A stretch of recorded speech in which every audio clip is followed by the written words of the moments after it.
Il faut tout simplement rappeler que l'immunité est un principe. L'immunité, c'est une discipline qui permet d'étudier tout simplement la défense de notre organisme contre la pénétration des corps étrangers. Et nous avons rappelé que nous vivons dans un environnement qui est colonisé par des micro-organismes, qui est colonisé par des parasites qui peuvent être pathogènes, très pathogènes. Que notre environnement également pouvait être, disons, envahi par beaucoup de gaz. Nous pouvons également être envahis dans notre environnement familial par l'utilisation donc de beaucoup de produits chimiques, notamment de détergents, notamment donc de déodorants, de parfums, que nous vivons également dans un environnement familial où nos pratiques sociales nous exposent. Et malgré toutes ces expositions auxquelles notre organisme fait face, nous tombons rarement malades.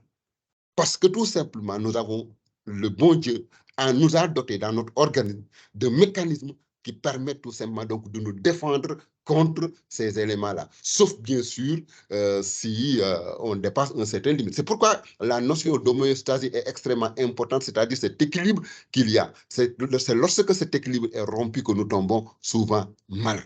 Donc, l'immunité est extrêmement, disons, l'immunologie est donc cette discipline-là qui nous permet effectivement de pouvoir nous protéger contre ces corps étrangers-là. Et nous avons maintenant montré un schéma global à travers lequel nous essayons donc de résumer le système immunitaire à travers donc ces deux composantes majeures, à savoir l'immunité innée, qui est une immunité qui est une immunité plus ou moins large, qui concerne pratiquement donc tous les métazoaires et qui commence par la peau et les muqueuses qui sont donc les premières barrières physiques contre la pénétration de corps étrangers.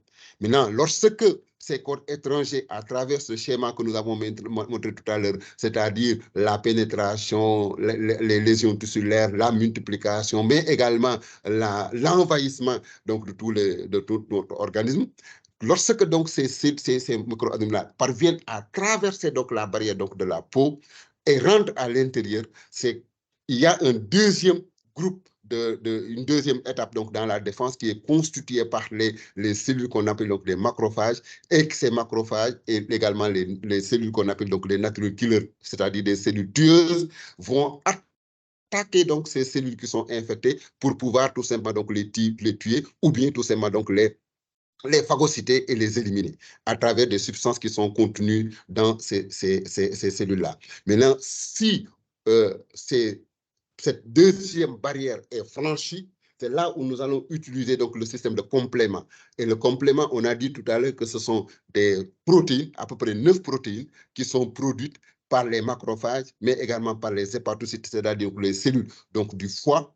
Et ces compléments-là vont tout simplement jouer à peu près 4 fonctions. Nous avons parlé donc de la fonction d'opsonisation, c'est-à-dire qui est un processus d'utilisation de molécules à travers donc les cellules qui sont infectées pour les reconnaître, pour pouvoir effectivement donc les éliminer. Nous avons également ce système d'adhérence cellulaire. J'ai parlé tout à l'heure donc de la notion de la cellule et de la clé, pour permettre donc de reconnaître effectivement donc ces cellules qui sont infectées, de les éliminer.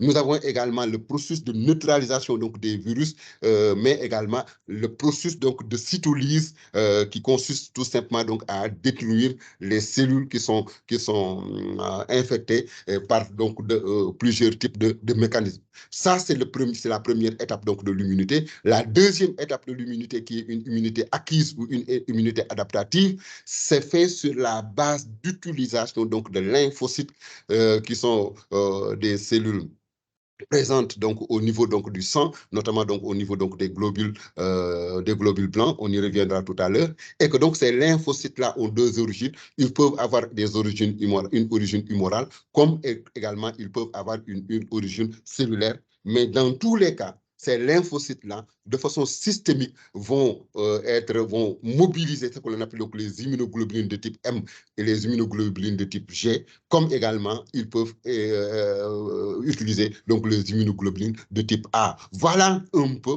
de façon assez ramassée, cette première partie que nous avons faite, malgré donc les quelques couacs qu'il y a eu au départ avec les problèmes donc de connexion.